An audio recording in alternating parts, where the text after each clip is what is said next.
More over here at HTM Sports. How's everybody doing this fine evening, man?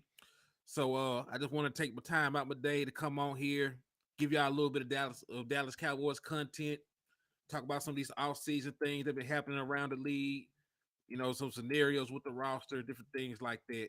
I'm gonna stay on here with y'all for about an hour and some change so we can get through this. There's a lot to talk about, man. A lot done happened so far, throughout the course of the day. So, I want to break that down. As you can tell by the title, man, there are still a lot of people that don't fully understand the gravity of what would happen when we lose Dalton Schultz or Donovan Wilson for that matter. So, like, those are two key contributors on both sides of the ball. And I think people are really sleeping on their importance to this team. So we're gonna get into that. But before we do, everybody has not already subscribed to the channel. Please hit the subscribe button, hit the like button, share the content, and if it's in your heart to do so, I am adding the Cash App to the chat. I just pinned it to the top. It's Hennythemoor for donations. Anything you send will be used to help the channel grow. I appreciate everybody for their level of support. Hey, Swain, I see you tapping in with me, brother. What's up with you, boy? Matt Badden, what's up with you, man? I see you. NLZ, what's good with you, brother? So yeah, so let's just jump into it, man. So we saw that Tony Pollard was the one that they ended up tagging. So that means they do not have the tag to use for Dalton Schultz. Because even if they get a long-term deal done with Tony Pollard and rescind the tag, they can't then, put the rescinded tag on Dalton Schultz. Big Bud Cowboys for life. What's up with you, man? I see you tapping in with me, brother. So yeah, so that ship has sailed. So if the Dallas Cowboys do not come to a long-term agreement with Dalton Schultz, he will be a free agent this season. Right? There's no way to keep him at this point. Cowboys fan 95, what's up with you? I thank you for coming, stopping by and hollering at your boy. So yeah, so with that said, like a lot of people are putting all their eggs in one basket, right? A lot of the fan base won't Dalton Schultz gone. A lot of people are saying he's hindering the development of these other young tight ends. And they say that Jake Ferguson can develop into a good tight end eventually. They say that Hendershot is going to be a good tight end eventually. Cool. But you're projecting that to happen. That is nothing that there is, indisputable evidence showing that will actually happen. You've seen them make a play here. You've seen them make a play there. What you have not seen is those two guys be the featured tight end in an offense at the NFL level, right?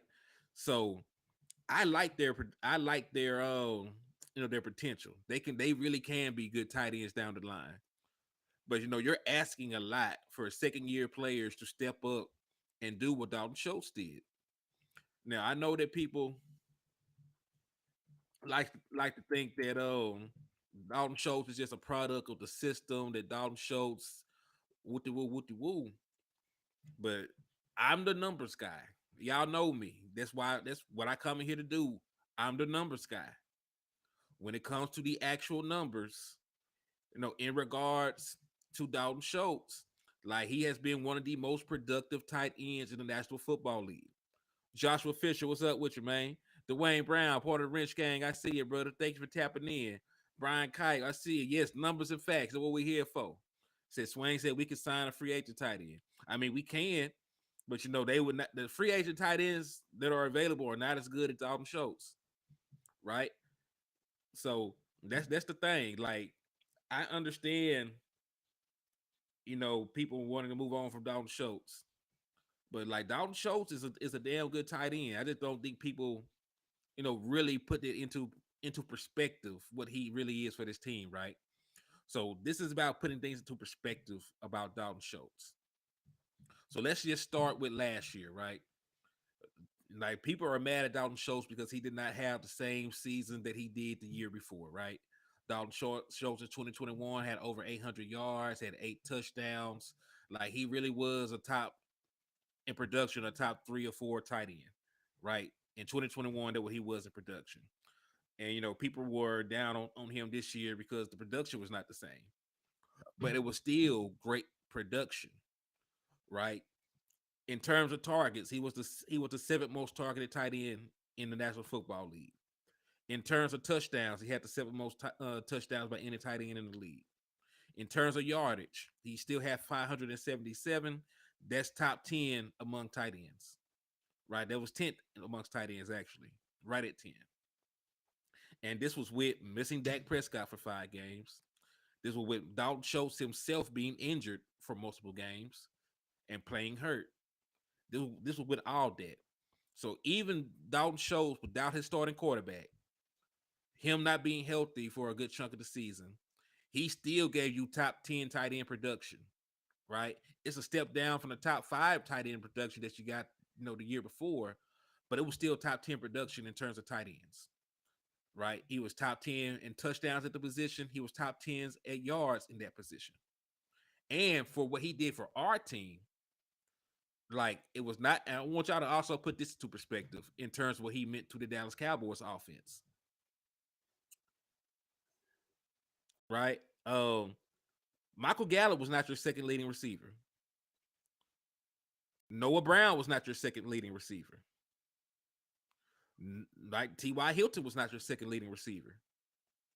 Do you know who your second leading receiver was in the year 2022? It was Dalton Schultz. Dalton Schultz had the second most receiving yards on this team, right? He has the second most receiving yards on this team. He was your second leading receiver. So that's what I want people to understand. Like, you're just not talking about replacing a tight end.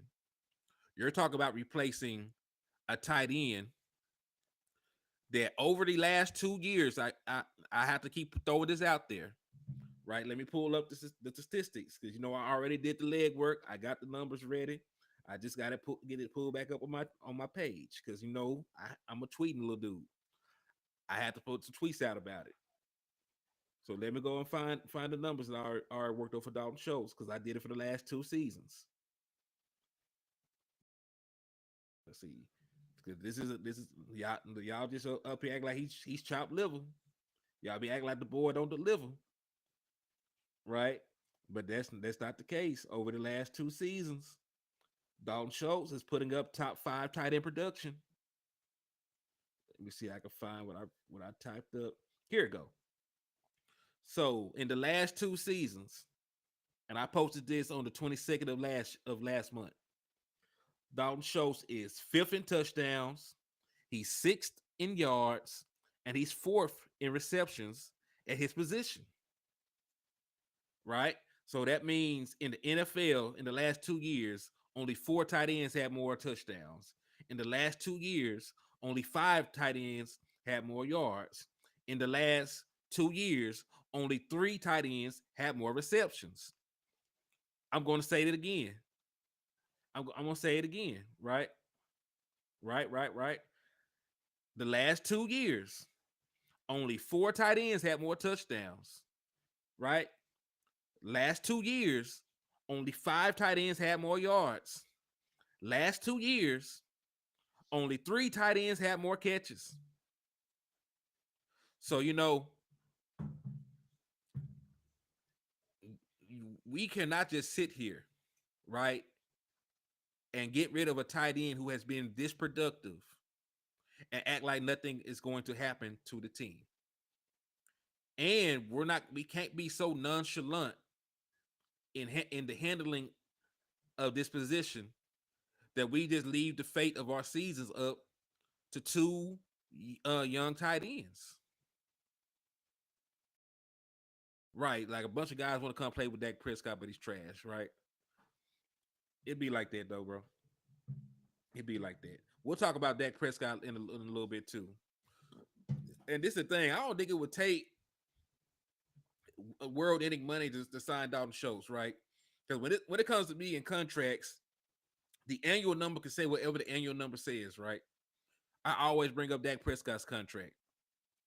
$40 million a year quarterback has not cost the Dallas Cowboys $40 million, over the course of his contract yet, right? Cost $17 million. I mean, it cost $17 million against the cap the first year. Cost $19 million against the cap the second year, right? So you can sign Dalton Schultz.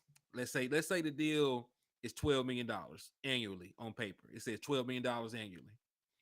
So let's say it's 3 years at $36 million, right? Let's say that's the deal he signs.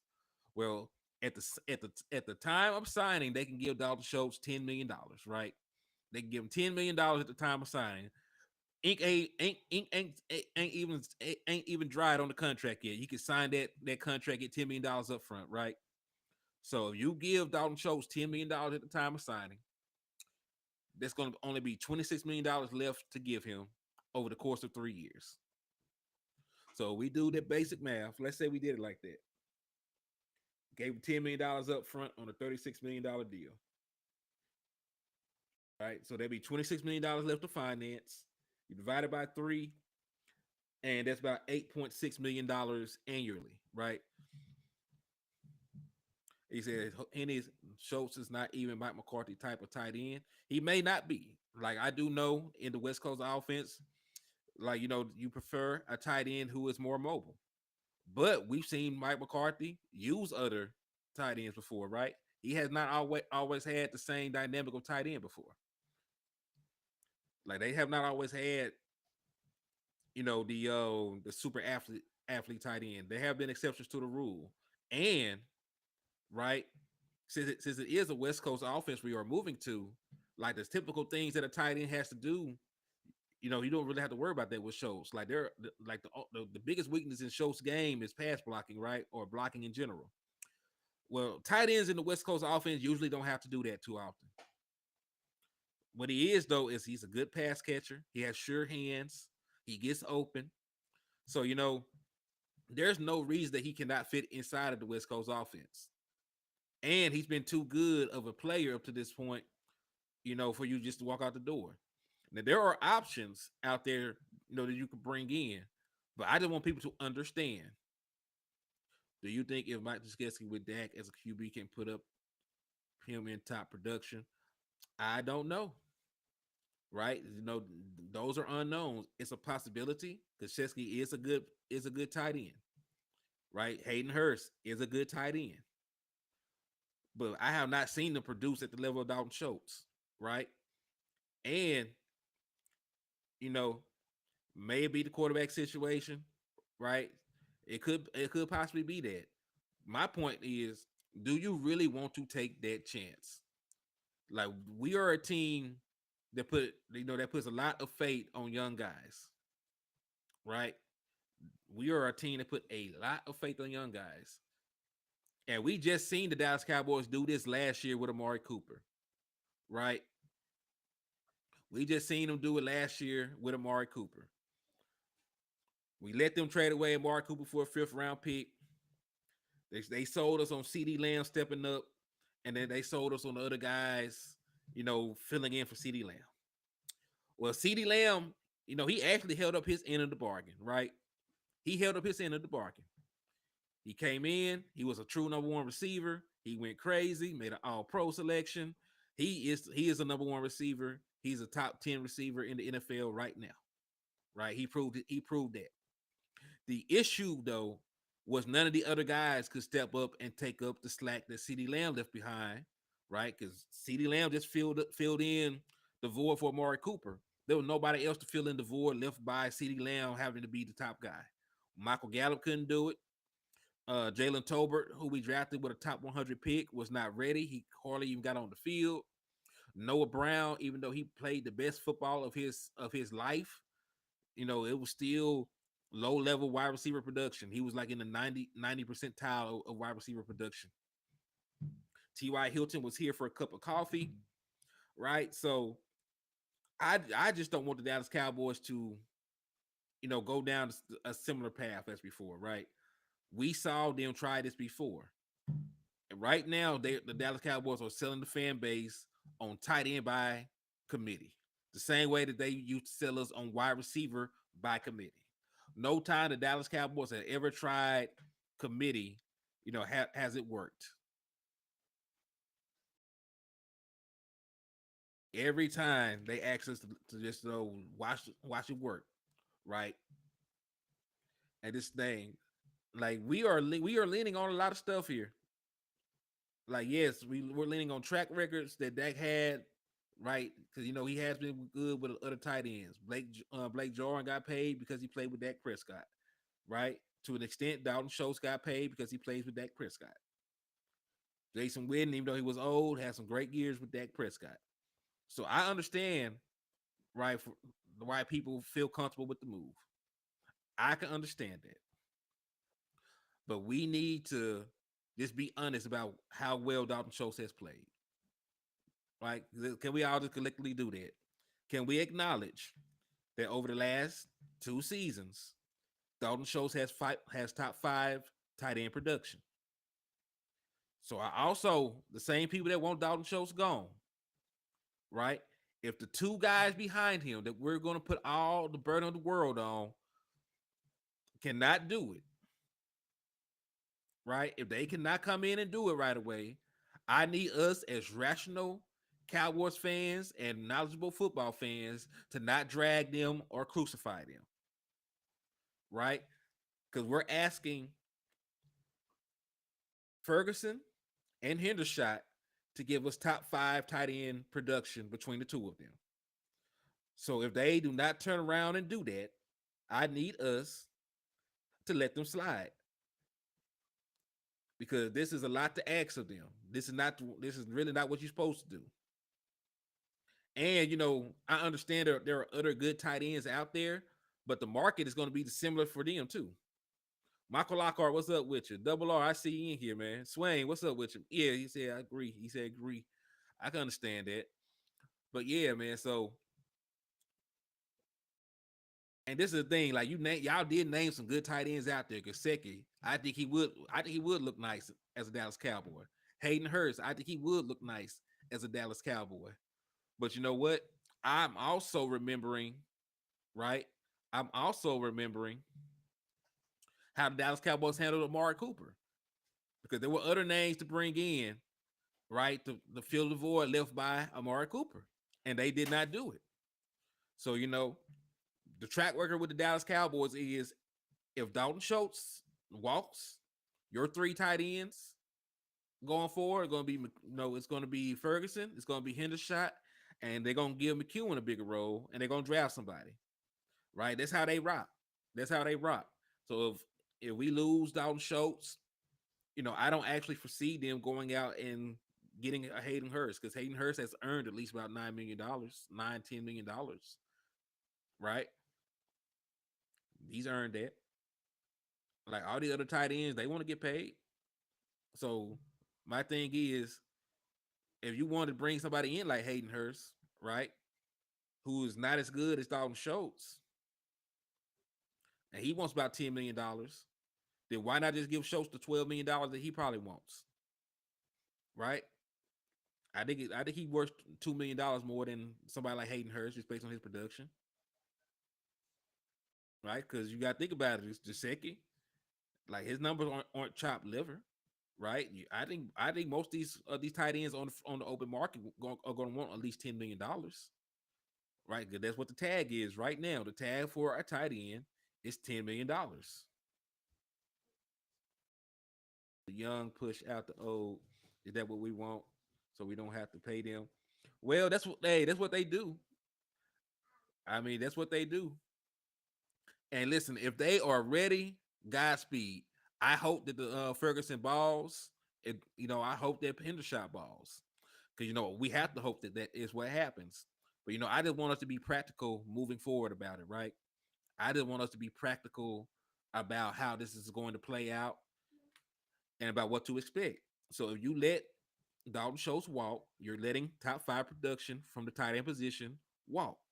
So if Ferguson and Hendershot cannot give you top 5, right? If they cannot give you top 5 tight end production, right, in their second year together, then just don't crucify them,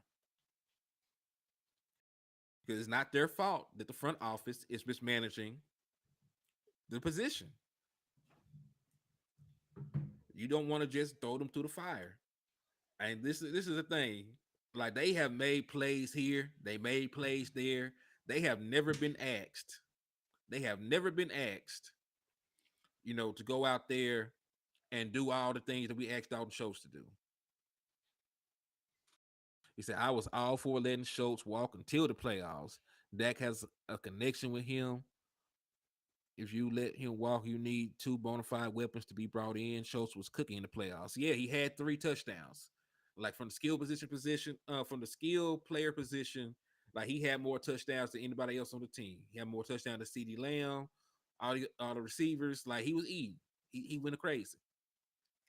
Like Dak Prescott threw 5 touchdowns. 3 of them went to him.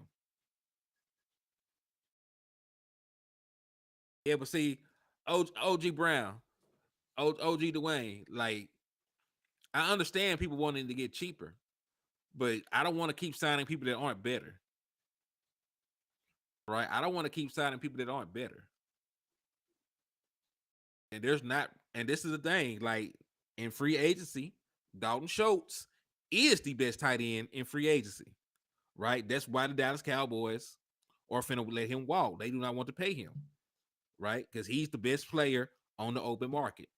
And when it comes to negotiations, right, I always like to bring up what Chris Carter said.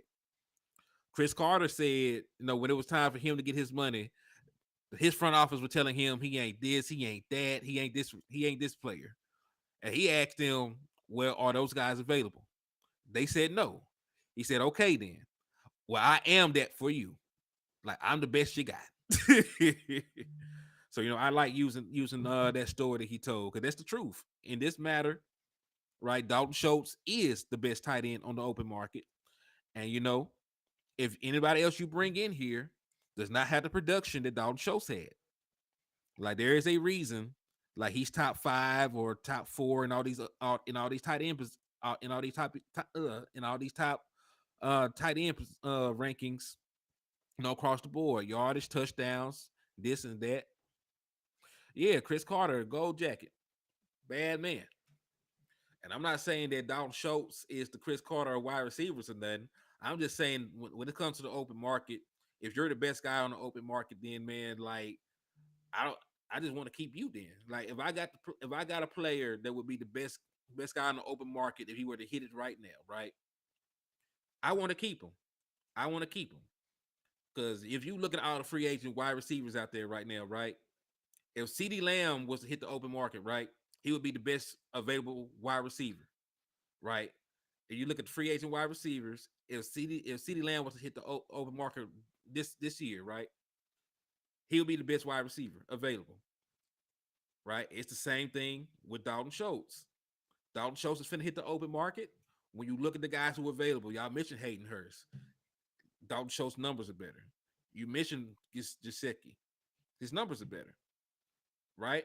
To bring them in, I'm still projecting that they will look as good as they looked in the system they were coming from with my quarterback. And even though my quarterback has a track record, right, of making tight ends look good, getting tight ends paid, that still is a lot to ask for. Dalton Schultz, right, is right here in the same state as us, right? We know him. We know the production he can give us. There really is no question marks with Dalton Schultz. So, why gamble? Why gamble? Like we're about mitigating risk. We're about mitigating risk. So why gamble and try to bring in a tight end that we're trying to project to do what Dalton Schultz is currently doing right now? Right? We want top 5 wide receiver tight end production. Yeah, I believe he's gone anyway, right? But I just need us to be honest about the production that he was giving us. There's no guarantee that we will get that from these 2 guys. So the wise thing to do would be like I was saying, bringing in a Hayden Hurst, bringing in a Mike Gesicki, bringing in an OJ Howard. But we also do know how the front office operates. So that's pretty much it on that, right? He has the production. He's earned his money. 9 times out of 10, it's not going to come in Dallas, right? I'm not delusional. I'm pretty sure he's gone. But I just want y'all to understand how intricate he was in this offense and how much he meant to this offense. If you could land me 2 weapons in free agent, I mean needle jumpers, I can let Schultz go, no sweat. Damn though, I'm tired of Dak losing his guys. I feel that. I definitely feel that. Like he is the player that Dak Prescott has the biggest rapport with right now to this day. Even excuse me, even more so, even more so than CD Lamb. And I think, that's gonna come with time because CD Lamb has barely played with Dak Prescott. They missed a lot of time. Dak Prescott has missed 17, games, in the 3 years that CD Lamb been on the team. So they have not played a lot of football together. Right. So I can understand why their report's not there just yet. Say, I feel you though. It's like TP without Zeke or another power back. I feel that front office, they don't like big names. They don't like big names. They don't like signing guys. They think they don't value the position. Like it is what it is, of course. I understand there's nothing wrong with being optimistic, right? For the people that do not agree with me, that's cool. There is nothing wrong with being optimistic in the potential and upside, of these other tight ends. I just want us to be realistic though, that the great things that we're projecting for them may not happen. So you need sure things sometimes. Right now, Dalton Schultz is a sure thing, but it is what it is. And if we get, I said delusional. Could you not hear me? East side. Mic check 1 2 1 2. Can you hear me? Because I'm pretty sure I said delusional.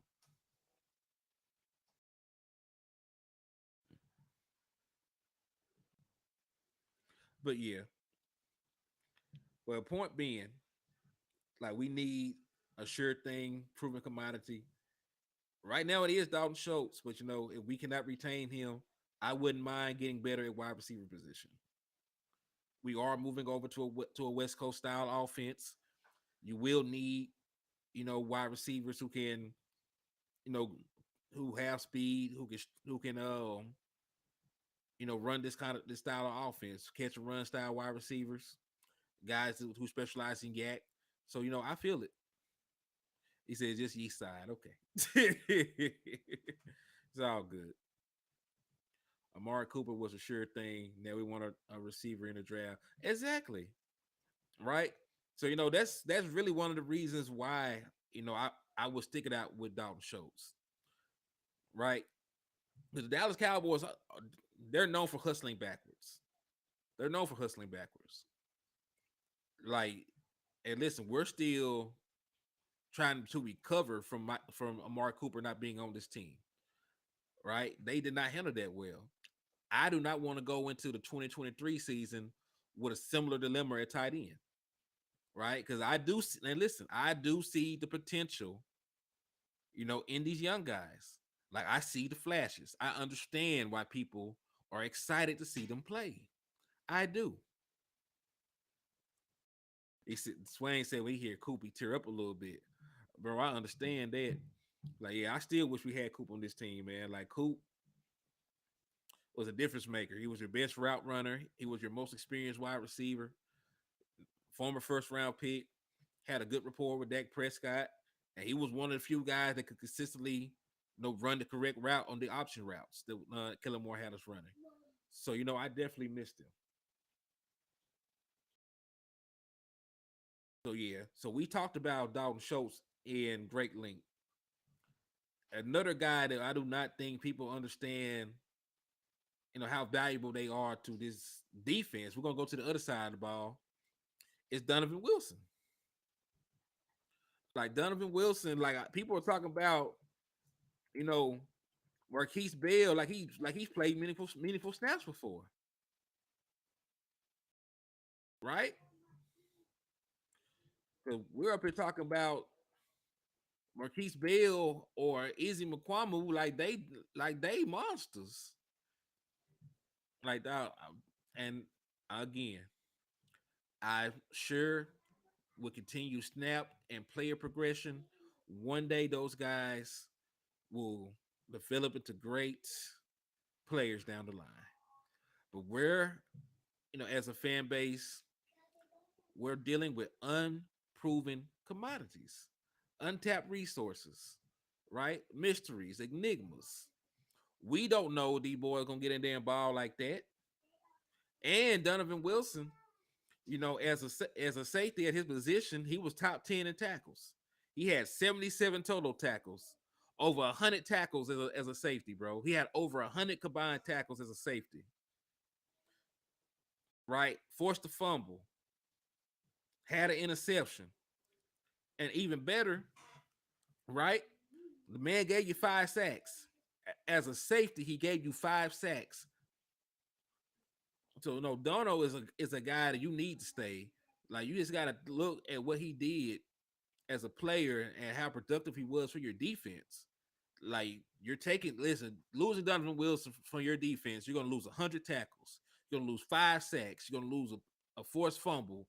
You're gonna lose a guy that's graded out as an 87.1 as a pass rusher. You're gonna lose a guy, and listen, we're already a bad run defense, right? We're already 22nd ranked in run defense, and you're gonna lose a guy that's graded out as a 72.9 as a run defender. So I need them to rethink trying to just move on from Donovan Wilson. Like he is too valuable of a player, and you haven't even seen Donovan Wilson with a real middle linebacker. Like you've seen Donovan Wilson playing linebacker for the most part, right? Because we're in the big nickel.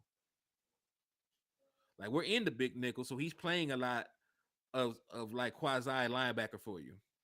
As a fan, why can't we keep what we have and just add Wagner approval? Why? Yeah, like why take away Donovan Wilson?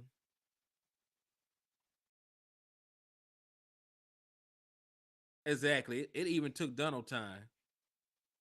It took, and listen, this is the thing. It took Dono time to develop as a safety, right? It took him several years before you got the version of the player that we got last year.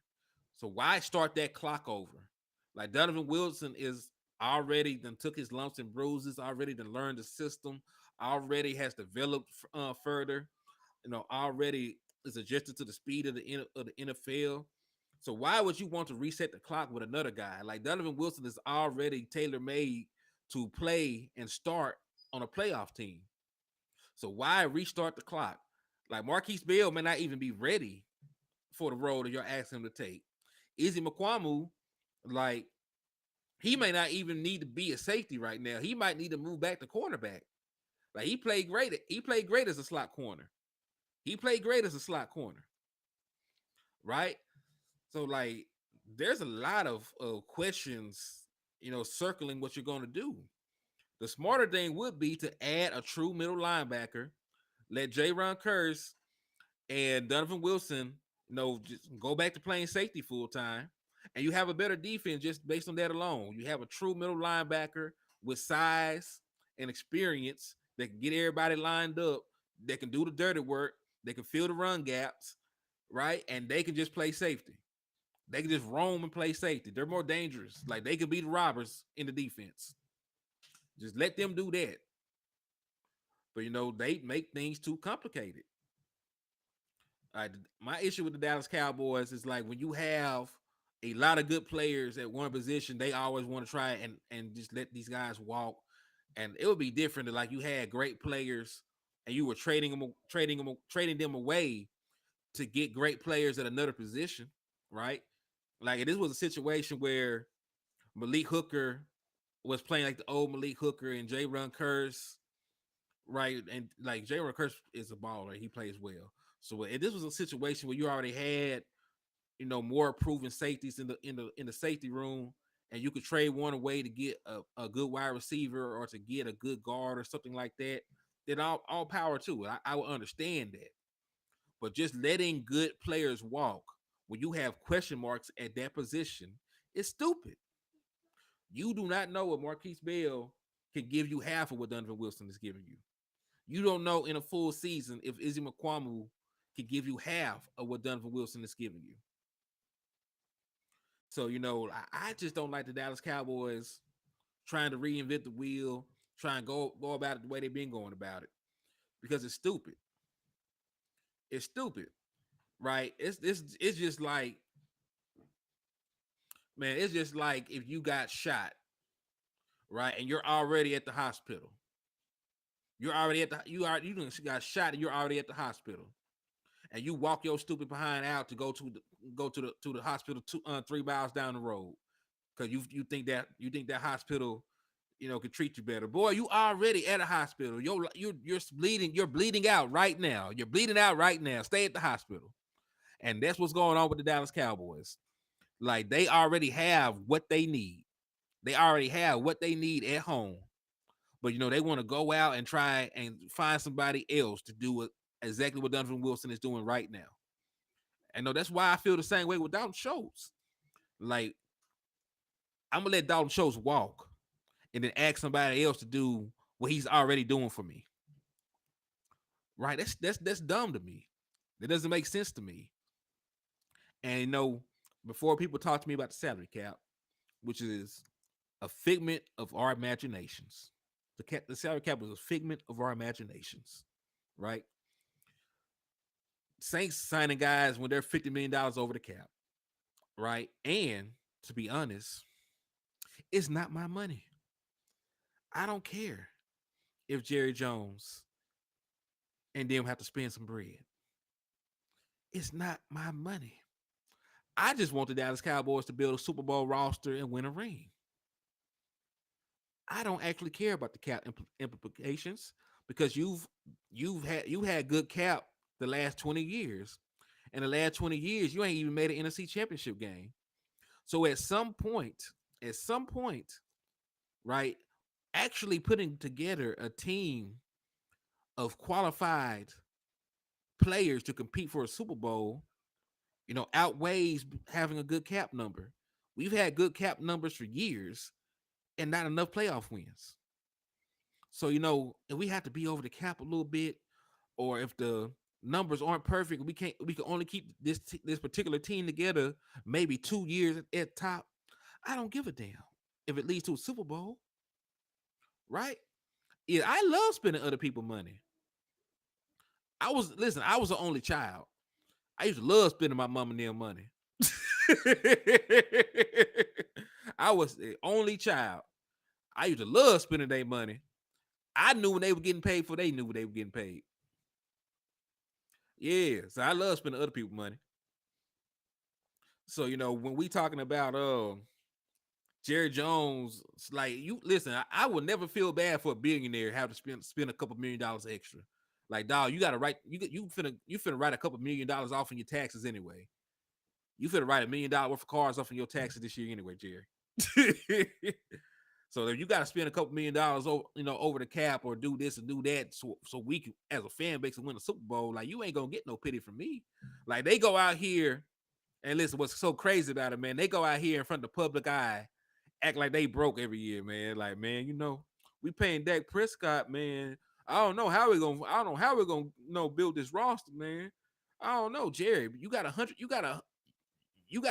yacht the size of a state. You got a yacht the size of a state. I am not gonna feel bad for you. My guy, you were worth a couple billion with a B. So like I don't want to hear nothing about billionaires having money issues. When they don't really have money issues, they just cheap. 31st in spending over the last couple of years. And then you want $8.5 billion. He worth $8.5 billion. And me as a YouTuber, I'm supposed to feel bad. Like, bro, no, spend the money. Spend the money. Because Jerry using counterfeit cap dollars, man. I don't care if he gotta go to his piggy bank and pay these guys. Like, just get it done. And right, and we're just being logical about the cap, right? Let's say they want to have a decent looking cap number and sign players. The Dallas Cowboys, according to a couple articles that I have read, can clear over $50 million in cap space. They can clear over $50 million in cap space with just a couple of moves. Extending Dak Prescott alone saves you over $20 million. I forget the exact number, the exact dollar amount, but it's like $22, $25 million just by giving Dak Prescott an extension. You clear that much money. You restructure Ezekiel Elliott, right? You could clear about $8 million. If you cut Ezekiel Elliott, which I'm not saying you should do, right? I'm just telling you the scenarios. If you cut Ezekiel Elliott, you could save $10 million. Hell, if you cut Tyron Smith, you save $10 million, and he only played about 3 times a year. So there are several roster moves the Dallas Cowboys can make that will have no real ramifications this year to clear cap space and sign players that can actually get us over the hump. Bobby Wagner Bobby Wagner played for $10 million the other year. He played for $10 million. You mean to tell me the Dallas Cowboys can't offer Bobby Wagner a contract worth $10 million annually, right? And lower that cap hit so that it's only about $5 or $6 million gets the book the first year? They can do that. That's realistic. That's realistic to do, because when he signed that long-term deal with the Rams, right? His cap hit on his first year was only $6 million, even though on paper it said he was making 10 a year, right? So you can finesse the salary cap. You can do all these different things. They can clear space, right? They can clear space to get right back in the green, and then give that money to players that we actually want. They just don't want to do that. They just don't want to do that, right? He said, "I love Tyron. He's a good 2 games a year." Yeah, like, man, I love Tyron Smith, bro. First ballot Hall of Famer in my opinion. First ballot Hall of Famer. But, but, in my opinion, availability is the best ability, and he do not be there. Tyron Smith is like an absent father, right? Tyron Smith comes around on birthdays and Christmas. He comes around on birthdays and Christmas with presents, and everything cool, right? And everything's cool because he popped in with the PlayStation 5. Or I ain't seen Tyron Smith all year, but at Christmas time, he did give me that new car. So Pops is good with me. That's how Tyron Smith is, man. He said, what if he surprises us? More power to him, because I need him, right? Because the Dallas Cowboys said they want him, they want to retain him, right? They want to keep him. So yeah, I listen. If Tyron Smith can give me 13 games in the regular season and be present for all postseason games, then like we're good. Matter of fact, if Tyron Smith can give me 11 games out of the 17, he can give me 11 regular season games, and then he can be present for the entire postseason, then I'm good with Tyron Smith. Yeah, so if he can show up for that amount, I'll rock with him. But we gonna have to do something about his cap hit. I'll restructure Tyron Smith to keep him around, right? Because if you can make it make sense dollar wise, then why not? If you can make it make sense dollar wise, I'll do it, because we really are slim on options anyway. Good left tackle play, right, is hard to find. Left tackles are in the same category as quarterbacks, right? It's so rare to find good quality tackles in the NFL, especially good quality left tackles. So if you can mitigate it, still get a lower cap hit, as long as you take preparations for him not to be there at points in the season, then why not? Hoodlum, what's up with you, man? I thank you for tapping in with me. So yeah, with that said, like I definitely would keep him under those circumstances. Under those circumstances, we can work something out with Tyron Smith, right? Give me a couple dollars back, we'll work something out. Just like when folks forgive they daddy that only come around on Christmas, right? You still my daddy. You did bring me the PS5. We'll work something out. I still rock with you. You gotta show up, right? You gotta show up for my birthday too this year, pops. You only came around this Christmas, but you come see me graduate. You come you come to my birthday party this year. We good. We gonna be good, pops. You just gotta do a little bit better. So Tyron Smith, you only gave me 3 games last year. My guy, you give me 11 or 10 this year, man. I'm gonna rock with you, bro. I'm gonna rock with you. Yeah, easily first ballot Hall of Fame. Yeah, birthday party. It's like come to the birthday party and the graduation this year too. I still need you on Christmas, but come to those two events too. Pops, we can rock. And I wouldn't know nothing about that. Like my name is like I'm a junior, so like my daddy was there like all the time. So I don't know nothing about that. But for Tyra Smith, like that's the vibes he's giving off. That's the vibes he's getting off. But yeah, back to the subject. Like we were talking about Donovan Wilson. And when you really look around at the safety market, right? The Dallas Cowboys to get better than Donovan Wilson will have to spend some good money.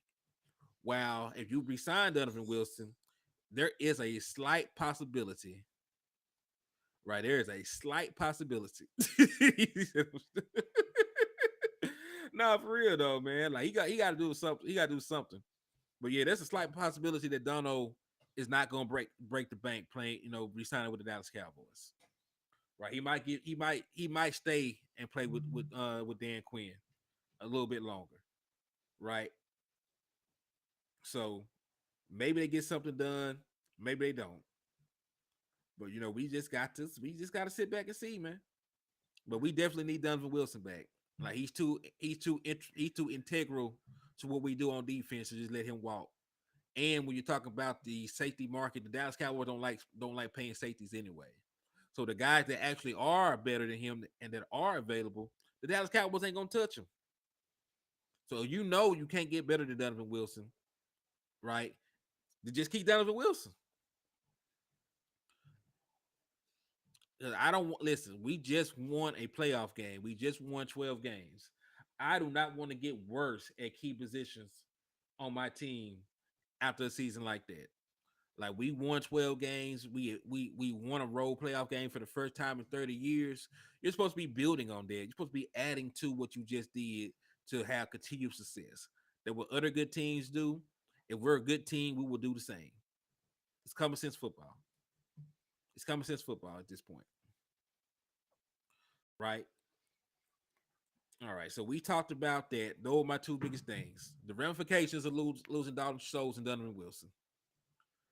Let's talk about some offseason stuff, man. There's a lot of stuff going on around the league that it doesn't necessarily affect us, but it does. Like this one does, right? We know for at least the next 4 years we're going to be playing Daniel Jones in the Giants, right? So if you have not seen it already, I'm pretty sure you have. New York Giants just gave Daniel Jones, a 4-year, $160 million contract with an extra $35 million in incentives. If the first two numbers sound familiar to you, right? Because it's exactly what Dak Prescott's contract was, right? That's Dak Prescott's contract for 2 years ago. So they signed for the exact same amount of years and they signed for the exact same dollar amount. So technically on paper, Daniel Jones is making the same amount of money as Dak Prescott. So my people in the chat, please, who is a better quarterback? Excuse me. Humor me. If Dak Prescott is a better quarterback, put one in the chat box. If Daniel Jones is a better quarterback, put two in the chat box. I'm trying to see something. Right, I'm just trying to see something. Humor me. Put the ones and twos in the chat box. If Dak Prescott is the better quarterback of the two, put one. If Daniel Jones is the better quarterback, you put two. Right? I see a one, a million ones. Yep. Matt Madden said two. Brian Kite said two. So y'all think Daniel Jones is better than Dak Prescott? he said one. Cowboys fan one. Brian Kite said two. Now that's troubling, Brian. We're gonna have to have a talk. But nah. So most of y'all believe Dak Prescott is a better quarterback. than Daniel Jones, right? Well, not much debate because Daniel Jones, right? Because Daniel Jones, he threw 15 touchdowns last year. Like Dak Prescott has never had a season like that. Even when he was hurt this year, he still got up to over 20 passing touchdowns, right? So, and when you look at Dak Prescott, he actually has a winning record as a starter, right? Yeah, man, I know you. I know you said you were playing, but Brian put two and ain't said nothing since. I'm worried about my boy. He said he hit the wrong button. Okay. He didn't level up. Yeah, but with the production he had, like it's like a miracle he got that. It's a miracle he got that with the production he had. But yeah, so that's my point. So like you can't really look at Dak Prescott's contract and say that we overpaid for him, right? Because it's still been team friendly up to this point. Like Dak Prescott has never cost you, you know, that much money. He has never been a $40 million cap hit against your team. Like that could change this year, but both of them are actively talking about getting an extension done to avoid that, right? But the point is like when you look at the money that Prescott is making, it's not even top five quarterback money, but you're getting for the most part these past couple of seasons you're getting top five quarterback production, right? And that's the difference. Dak Prescott is actually worth his money. The man is 61 and 36 as a starting quarterback. He set the franchise record for passing touchdowns in a season. Right? He has multiple playoff wins. He's top 10 all time in passer rating, completion percentage, and touchdown to interception ratio in NFL history. He's dominated against the division. So, like, Dak Prescott has earned his money. And that is a good question. Like, who the hell is he going to throw the ball to? And, expect the Giants. Like, I can see the Giants going out there and using their draft pick to get a wide receiver. Like, I can see them drafting somebody like a Jordan Addison if he falls, or like any of these wide receivers in the first round. I think would end up New York Giants just based on their position of need. Yeah, Dak Prescott does like Dak Prescott is the mayor of Philadelphia. That man is 8-3 against the Philadelphia Eagles. Listen, Philadelphia Eagles ain't beat Dak Prescott in 4 years. Last win they had against Dak Prescott in 2019. It's 2023 right now. And listen, now that we're on the subject of Dak Prescott, right, and his money, let's have the other talk that I wanted to segue into. That's why I brought this up. They asked Dak Prescott about the possibility of an extension with the Dallas Cowboys. As you already know, like an extension is one of the things that I had listed in a couple of videos ago of one of the key moves that the Dallas Cowboys need to do to be successful this offseason. It clears a lot of cap, right? It allows you to retain Dak Prescott for multiple more years, and it also allows you to beat the new market. So let's say, right, you let Dak Prescott contract, play out. Well, you're gonna be paying him $49 million against the cap this year, and you'll be paying him over $50 million against the cap next year, right? So let's say like everything good happened. Let's say Dak Prescott is balling. Let's say that he been the Dak Prescott he was before the injury. Well, by the time Dak Prescott comes around for his money, right? Let's say we let the 2 years he's currently on expire. There is a realistic possibility there could be a quarterback in the NFL making $60 million a year. That sounds crazy, right? Well, bro, there's quarterbacks making $50 million a year right now. This quarterback making $50 million a year right now. In 2 years, like this, it's almost guaranteed there will be at least one quarterback making close to $60 million a year because of how the cap rises. And this is a similar situation that we were in with Dak Prescott when the Cowboys franchise tagged him twice, right? The going rate for a quarterback when it was time to pay Dak Prescott in 2019 was $30 million a year. Dallas Cowboys wanted Dak Prescott to take a team-friendly deal. There was no reason for him to do so, so there was a stalemate, right? And because the Dallas Cowboys waited, right, they didn't a contract didn't happen. So guys started getting signed. Guys started resetting the market. This guy got paid this. This guy got paid that. You look up, it's time to pay Dak Prescott. The going rate for a starting quarterback is $40 million. Right. So just by the Dallas Cowboys being inactive and not proactive, right, by making Dak Prescott play out the last year of his rookie deal, and then making Dak Prescott play under a franchise tag, the market increased by $10 million in a 2-year stretch. So in a similar situation, this is what can happen. The Dallas Cowboys this offseason can go ahead and extend Dak Prescott. You can clear all that cap space. That allows you to go out and add better players in free agency to improve your team and improve your chances of competing for a Super Bowl. That's the smart thing to do. That's the right thing to do. And by extending Dak Prescott now, you beat the inflation that comes from the quarterback market, increasing, right? That's what happens. Like if you do this now, you give Dak Prescott $48 million a year, right? You give him like a couple $1,000,000 more than what Kyler Murray is making. Let's say you give him $47 to $48 million a year. He does not feel disrespected. The cap hits on it are gonna still be low, right? Just like it was for this deal, because you're gonna be moving some of the money back to the end of it. Everybody's happy. Dak Prescott got his money. Your salary cap hit's not gonna be high, and you clear cap space. So that's what happens if you give that Prescott an extension. If you do not give that Prescott an extension, it becomes very hard for you to clear enough salary cap for the Dallas Cowboys to be competitive the next couple of years, right? The next couple of years, you do not give that Prescott an extension. There are not really a lot of roster moves you can make outside of gutting the team to clear cap space. And at the end of those 2 years, right? If Dak Prescott earned his contract, if you want to keep Dak Prescott at the end of these 2 years, there's a good chance that the going rate on a starting quarterback could be as high as $60 million. It sounds preposterous, right? It sounds crazy, don't it?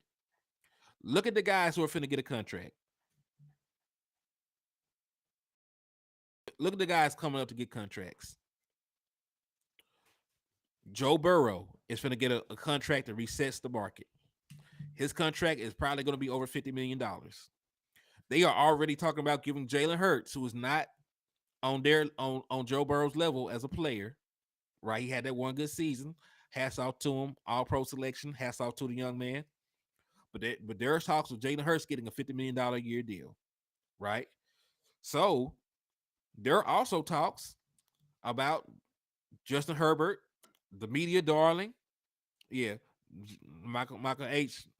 We're on the same page. Like Justin Herbert resetting the market. And what's crazier, we haven't even seen the shoe fall for Lamar Jackson yet. Like Lamar Jackson can still very well get top quarterback money, right? So there's like 4 or 5 guys out there right now that can reset the market.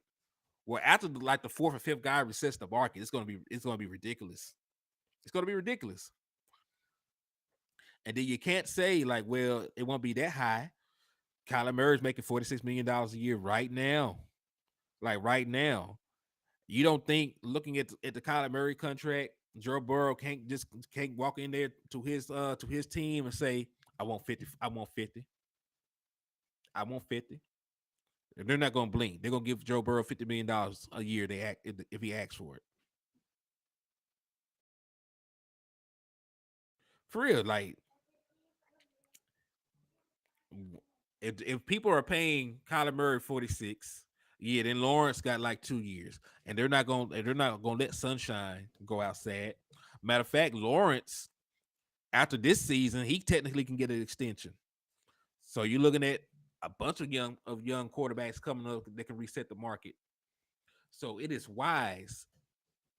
It is it is wise to give Dak Prescott an extension right now. It is perfectly wise to give Dak Prescott an extension because you beat those guys out, right? You beat the curve. You beat the curve. Dak Prescott does not feel disrespected, and like you say, salary cap. So it's a win-win.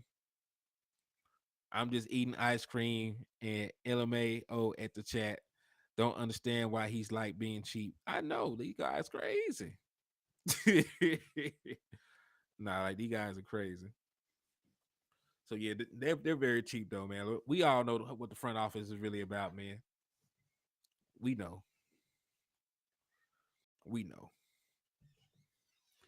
He said Darren said, your guts bad, fam. Put the cream down.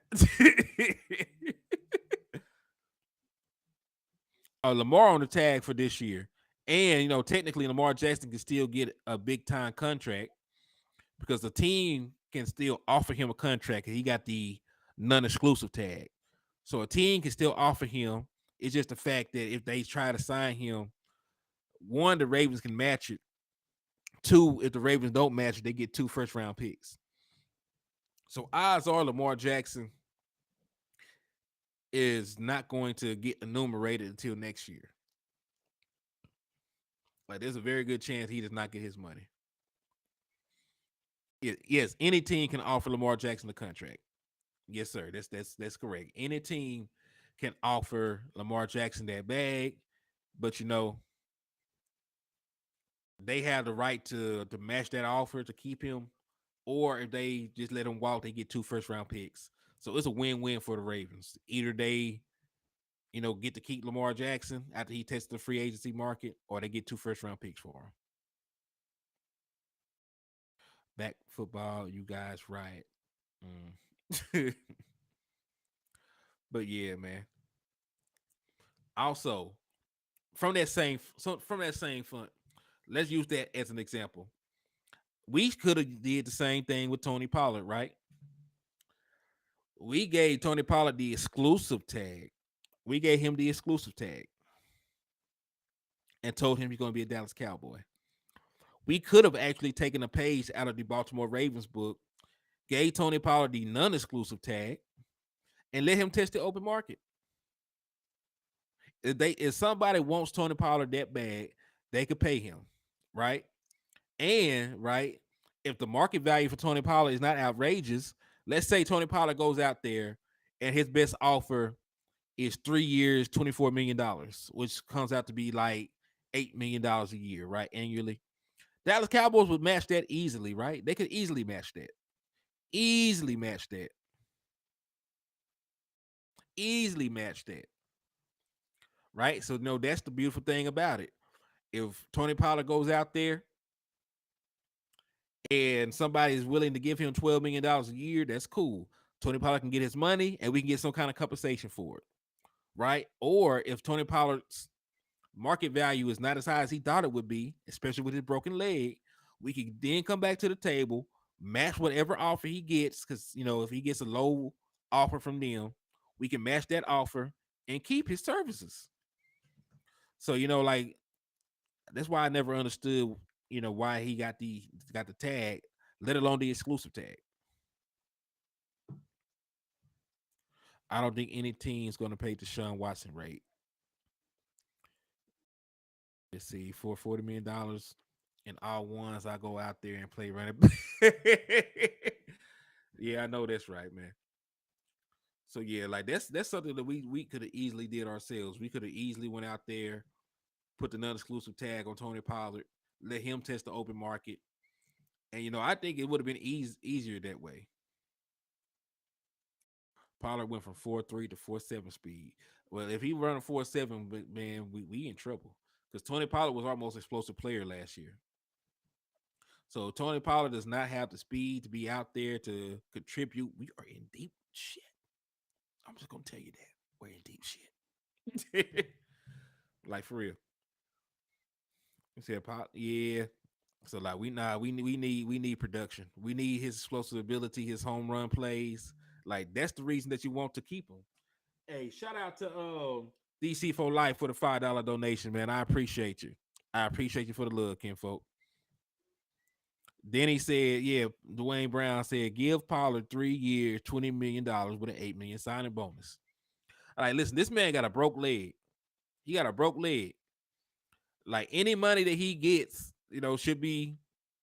And listen, I'm not trying to discourage Tony Pollard, down talk Tony Pollard, but can we have an honest discussion about the market rate for running backs, about how the league values running backs, and about how all the running backs league wide are getting screwed right now? So, like, Tony Pollard does not stand a chance in the open market. When you look at the open market, right, Jacobs got tagged. Saquon Barkley got tagged. Derrick Henry, right, who was considered one of the best running backs in the National Football League, is on the trading block, right? The guy that led the league in rushing touchdowns was allowed to hit the open market in Williams, right? So, like, all these dynamic running backs, like, nobody wants to pay them. Nobody wants to pay them. And even a guy like Aaron Jones was forced to take a pay cut, basically. He had to take a restructure. So with the way that they are treating the running back market right now, there's no way in hell Tony Pollard had any leverage. League wide, yeah, Joe Mixon. And I pray for whatever happened in that situation with Joe Mixon. I do not know the details. I pray for the safety and the healing of that young child, if that is true. So like I don't know the details, but if that is true, I pray for healing and protection for that young kid. It said it's going to take till 2024 for him to fully gain that explosiveness back. I agree with that. Like off of a leg injury, and the key thing that you do is being explosive and running, right? Like there's going to be some question marks behind that. There's going to definitely be some question marks behind that. Let's see. So yeah, so when it comes down to the running back market, there's like there's no leverage for Tony Pollard. He's injured. He allegedly I don't know if the reports are true, so let me go on here and see.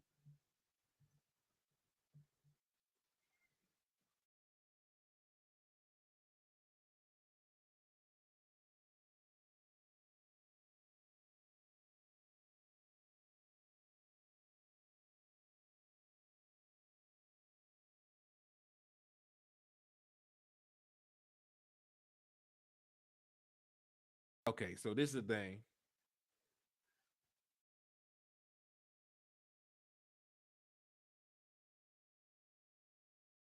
So he allegedly shot a juvenile outside of his home.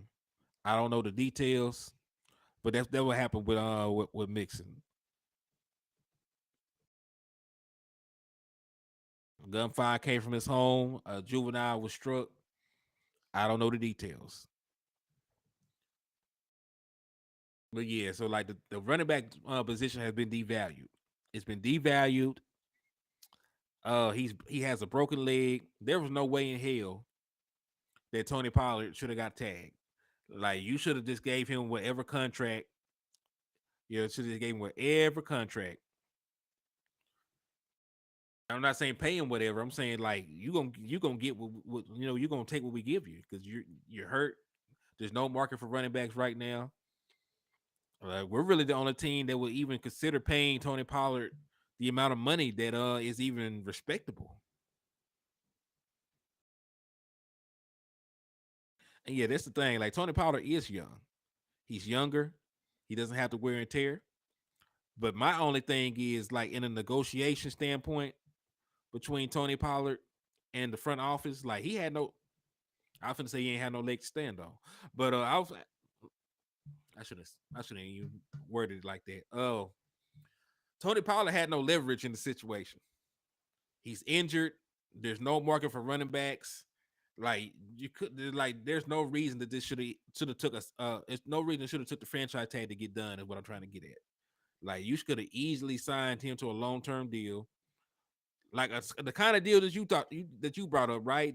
3 years, $20 million a year, right? Guaranteed most of it. Gave him some money up front. He would have been happy. But you just listen. We gave Tony Pollard in a year where no other running back is getting paid. We gave him $10 million guaranteed on a broken leg. When Josh Jacobs, who just led the league in rushing, also got franchise tags. So technically, Tony Pollard and the league leading rusher are going to make the same amount of money this year. If a long term deal is not worked out by both parties, right? They're both going to make $10 million a year, even though Josh Jacobs led the league in rushing and Tony Pollard, was splitting carries. They're both going to make $10 million a year. $10 million a year for this season. So when you put it into perspective like that, when you're paying Tony Pollard the same amount of money that Josh Jacobs is getting right now, then it was more it was more logical to try and get a long-term deal done. He said still draft the running back. I think now, because they're putting money at the running back position, I don't think they're going to draft the running back until later on. Now, there's still good running backs in this draft you can get in the later rounds. I know a name a lot of y'all are infatuated with is Tank Bigsby. I like him. The Spear Kid is a very dynamic player as well. He's not as fast as Tony Pollard. I think he only ran a 4.4, but he puts you in the mind of Tony Pollard. He's explosive. He's quick. Like things like that. So like there's some running backs, in the later rounds of the draft that we can get. But like first round, second round, third round, I don't think they're gonna do it. I don't think they're. And listen, as of today, they're paying Ezekiel Elliott $16 million a year, and they're paying Tony Pollard $10 million right now. So that's like $26 million between the two of them. There's not even counting the little bit of money they give Malik Davis. So like we have the most expensive running back room in the NFL right now. So I don't think they're gonna do it. Yeah, like fourth or fifth round. Like I can see it happening in the fourth or fifth round. But like I said that just so people wouldn't be naming people like Bijan Robinson, um, Gibbs, like those top running backs, they're not gonna touch them. They gave Tony Pollard $10 million. They're paying Zeke 16. So unless they cut Zeke, I don't see him, getting like a top running back, like one of these dynamic backs like Bijan or Gibbs. Like there's no chance of hell they do that. Better be 10 million signing bonus, not taking less than 10 for the year.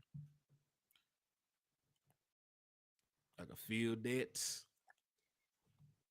But yeah, that's really all I wanted, man. I just had to jump on here, get that off my chest about Dalton Schultz and Donovan Wilson, because I don't want us to walk into this upcoming season blindfolded, man. Like I want us to be realistic about what they actually do for the team, and what possibly could happen with them not being on the team.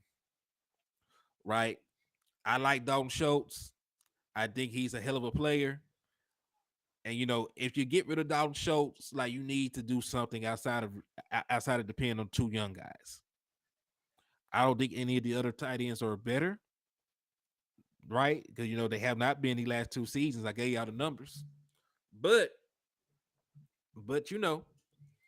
I don't think the Dallas Cowboys should move on for Dalton Schultz. And if they do move on for Dalton Schultz, they need to address the tight end position outside of just the two young guys we have on the current roster. And for Donovan Wilson, they damn sure don't need to move on from him. Because I don't think that you can get better than Donovan Wilson without overpaying. Right? But, I've been on here rapping with y'all. It's been over an hour. I gave y'all an hour 14 of content. So I feel good about my life. Right? I showed up. We talked numbers. We talked possibilities. We talked cap. So I feel like I did my service. Now, I'm gonna go live later on today, probably. Maybe. It just depends. West Coast still trying to do a show. We'll rock out. But I appreciate everybody just for the time, the love, the support. Please continue to go ahead and hit that like button, hit that share button. Definitely hit the subscribe button. We're trying to grow the channel. We're up to like 533 subscribers. I appreciate all y'all for continuing to tune in and help the page grow. Oh, we're trying to get monetized, reach that 1,000 subscriber mark. So keep hitting the subscribe button, keep letting people know about the page, about the content. Share the good word. That hey, ain't no promotion better than word of mouth. And if it's in your heart to do so, Cash App still at the top. Hennythemoor, $Hennythemoor at Cash App if you want to send donations. All donations will be used to improve the quality of the show. You see this mic? Y'all bought that. Y'all did that. Right? So like you want better things on the show, you want soundboards, effects, elevator music, send donations. I'll make sure it happens. So thank y'all for everything. I appreciate y'all for the love, and I will be back later on. God bless.